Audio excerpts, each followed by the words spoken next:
Hello, my name is Einer Jordan. I'm a biotech engineer. And as usual, my disclaimers are I'm not a doctor, I'm not a dietitian or a nutritionist, and now I have to add I am not a therapist.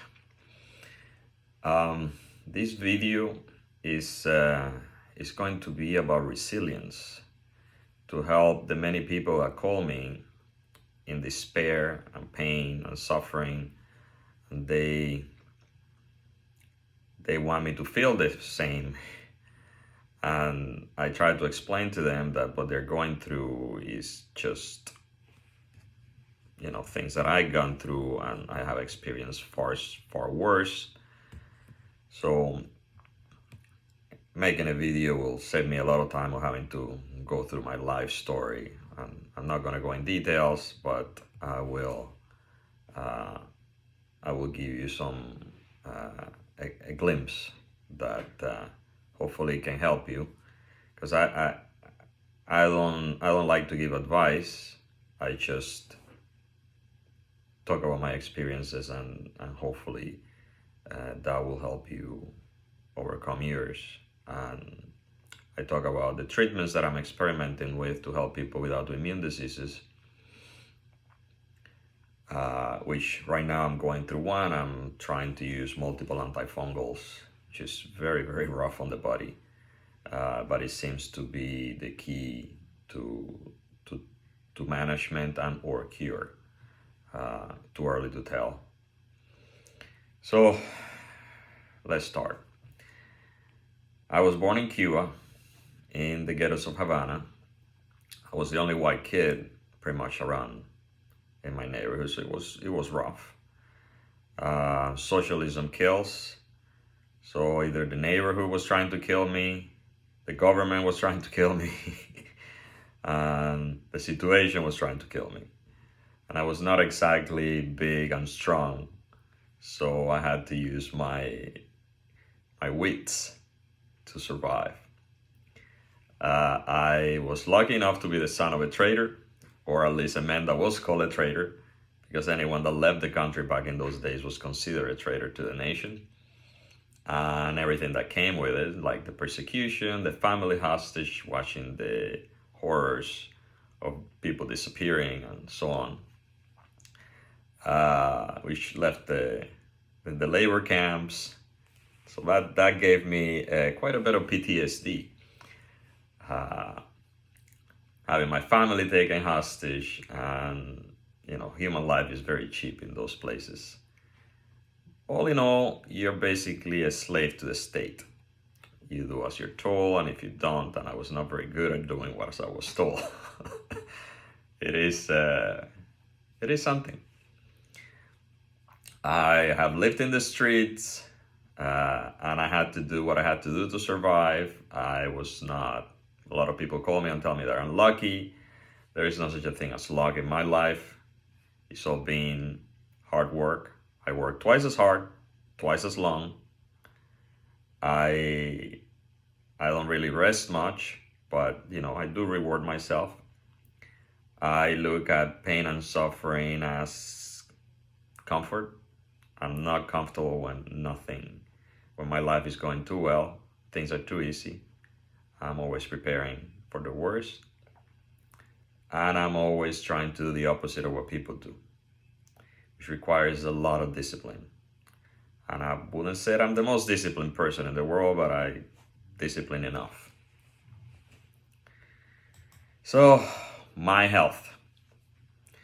Most people call me, I've been suffering, I've been bullied a year, 2, 3, 5 years, and it is hard. It is hard not to be mean or rude and say, life is suffering. And for some of us, it's more suffering than others. I don't make the rules, I just try to use them as best as I can. I had depression and anxiety since I was at least 10, and that's, let's just say, it's like several decades ago. Skin cancer, all the way from teenager, pretty much every other year. I tried to deal with most of my issues as an athlete. I did rock climbing and triathlons. Man, I was busy. But eventually, chronic pain, which was always occasional and weird at best, or annoying, it became permanent and paralyzing. And then it developed into chronic fatigue. And I mean, if you watch any of my other videos, I list all of the health problems that I had in the past, which right now I'm pretty stable. I have gone into remission for most of them. If not, I don't want to say all, I still got some nagging issues, but work in progress. So, for those that don't understand chronic pain and chronic fatigue and autoimmune diseases, I am going to try to make it as simple as possible, but so you can relate. Torture is intermittent. Intermittent. So when you're being tortured, concentration camp or otherwise, it usually has a beginning and an end. Either you die or the person applying the torture goes to sleep. Most times, sometimes they do it for months, but it ends. It has a beginning or an end. Chronic pain and chronic fatigue don't stop. It's day and night. For some of us, it is unbearable. And the suicide rate is over 20%. I calculate that I belong to the lucky group of about 7 different groups of high suicide rates of over 20%, which makes it a statistical anomaly and never stop and consider it for a second. And I don't think you should either. It's a waste of time. Yes, chronic fatigue and chronic pain are torture of the mind and body. It is horrendous. You're isolated. No one is going to come to help you. Doctors can do nothing for you. Sometimes you get lucky and there is a doctor that might be able to help you, but it's rare from what I have seen. About half the population seems to suffer from some autoimmune disease, advanced at least. It is a nightmare, and it's often you have no actual symptoms that people can see. So you're sitting there being sad and unhappy and in pain and suffering, and you can't show anything. Like you look normal, but it is real. It sucks. I mean, one of my worst chronic pains was bladder pain. I mean, how do you explain people bladder pain? You can explain to women normally, it's like a UTI, but add to that blades to your bladder and battery acid. And then you have to pee for every 15 minutes. So you can sleep.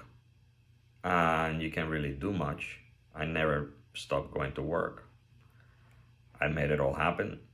I actually rebuilt a couple of properties with fibromyalgia, but it was a nightmare. I thought every time I did any of that, I thought I was going to die. So resilience is the key. And that's how I have survived. And I developed my philosophy, and you can develop your own using some of my recommendations. The first, I'll say, is a book. It was written by Viktor Frankl during his concentration camps in World War II, called Man in Search of Meaning. And that was crucial in persevering and enduring, and I'll explain later how. Marcus Aurelius' Meditations, that's also very instrumental. Christian and Buddhist philosophies, especially Buddhist philosophy, teaches you a lot of wonderful tricks on how to hack the mind and the body.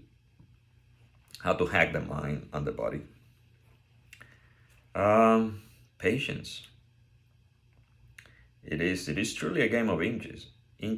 There is no magic bullet for this one. You're going to die one day. All that's happening between here and there is not really gonna matter. You're not gonna remember, which it sounds sad and good, depending on where you feel like. But it is the human condition. There's nothing you can do about it. So while you're here, make the best of it. Even if it feels like it's just horrible. There is always a little thing. But I mean, explaining those philosophies are really mean nothing for most people, so I'm just gonna try to go into some of the details. So one of the things I did was I put love into the pain. Every time I had a really bad flare, I just put love in it. And I enjoy the feeling of peace that gave me. Another thing that I learned from the Buddhists is this called, I think, double dukkha. You're suffering because you're suffering. Oh my God, I feel so sad. I'm in so much pain. And you keep on complaining and repeating the cycle of suffering and suffering instead of doing something else. Whatever it may be, painting, walking, gardening, whatever it may be. Smile and laugh at your own misery. That's one of my favorite. If you notice it, I got some level of sarcasm that is registers, and dark humor that registers off the record, partly because of the PTSD, and that sort of helped. So I mean, some of the misery helps with other of the misery. It's interesting how it works. Change gears and develop a new pace. So I rebuilt a couple of houses, and it's really hard to do with fibromyalgia. You can't really do 8 hours of heavy labor and construction work. So I did an hour or two every day, but I was consistent about it. It was not as bad on the body. Some days was better than others, but I started little by little. I put an entire floor, like 1,500 square feet. I'll put about 150 square feet per day. And got it done eventually. Enjoy the little things. Like I said, gardening, painting. I used to do rock climbing. I thought I was gonna die if I stopped doing rock climbing. I was really good at it. But my body could not do it anymore. I'm starting again. I'm not gonna be as addicted as before, but occasionally I will enjoy when I do it. Breathe. Buddhism teaches you that life is in the breath. Breathe. Enjoy the breath. Find new purpose or duty. And I learned that one from Viktor Frankl, where a lot of people gave up, they wanted to die, and he convinced them to find new purpose on their children, on their family, on their friends, on a charity, on a cause. Purpose is what you make of it. There is no purpose stamped in our foreheads when we're born. I mean, there are some, like having children. That's a purpose that a lot of people are born with. Not everyone, but. So from there, using all those techniques, I moved into stabilizing the issue, which eventually, after decades of suffering, I was able to stabilize it with diet. I went in a carnivore diet, and that was pretty good. Then, if you've been following my channel, you saw how I improved my issues with a microbiome transplant. And now, like I mentioned, I'm working on curing the issue with the antifungals, which are kicking my ass to no end. So, to close this story is basically determination. I was a very angry kid from all I went through in Cuba. And little by little, I learned to get that anger, depression, frustration, anxiety into determination. I worked on becoming my own savior, studied science, researched. No one is coming to help us anytime soon. And I'm working also on the other side of science, where big companies are trying to find cures and treatments. It's far more complicated than, it is simple, But there is a level of complication that science have not figured out how to resolve and or profit from it, because ultimately we all work. No one can do this for free. So unless there is a treatment that can be patented, pharma cannot help you. Uh, it might not be able to help you. It might, maybe they come up with better type of antifungals that can treat. I mean, we suspect that it is a type of candida that causes a lot of these autoimmune diseases, and that's gone into deep tissue, and it's hard to either detect and or treat.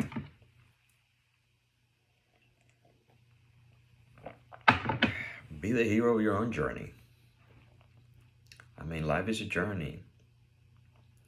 And sometimes you choose your quest, sometimes the quest chooses you. In this case, the quest chose me badly. Maybe I was the right person, maybe it made me the right person. I don't know. We'll see. Make plans.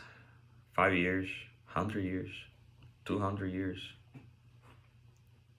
I plan like I'm going to live forever. Because the day I stop planning is usually probably the day we die. Or we're dead already. And, back to seeking purpose. Seek to help other people. You can sit and cry and whine about your problems, and it does not help you, it won't help anybody. It is horrible. It is fucking horrible. If you don't have it, you will not possibly understand it. I hate to sound ominous, whatever, weird, but it is what it is, and it cannot be explained. All my metaphors, analogies, or whatever, they just can't explain the pain and suffering that these health problems cause. And again, I am in significant remission. I'm not going out celebrating yet. My bottle of champagne is still sitting in the closet, Moët & Chandon, which I haven't drank in well over a decade and a half, to be 2004, I think it was the last time maybe I had it, 2006. I hope this helps you in some way or form, and you hang in there, and we're in this one together. And it's easy to call me and drive me crazy. It's harder to work on a solution that you can help the rest of us, help yourself, and be part of the community of people that are trying to, you can call it, hack this health problem, improve it, cure it, get it rid of, erase it from the face of the earth, whatever it may be. Hang in there.